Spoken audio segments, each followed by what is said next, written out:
আবার আমাদের দেশের নিয়ম জানে, এরা আবার নামাজ পড়ে না এক ওয়াক্তের, কিন্তু যেদিনে বিয়ে করতে যায় সেদিনে বলে মসজিদটা কোথায় আছে, বিয়ের গাড়িটা মসজিদে লাগাও, 2 রাকাত নামাজ পড়বে। হারামখোর, ওই নামাজে কি লাভ হবে?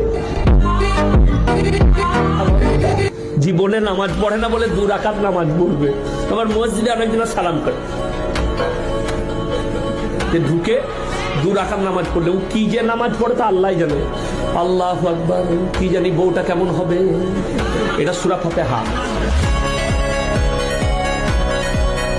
আল্লাহ কি জানি কি রান্না করেছে, বিরিয়ানি করেছে না দেশি মুরগি করেছে।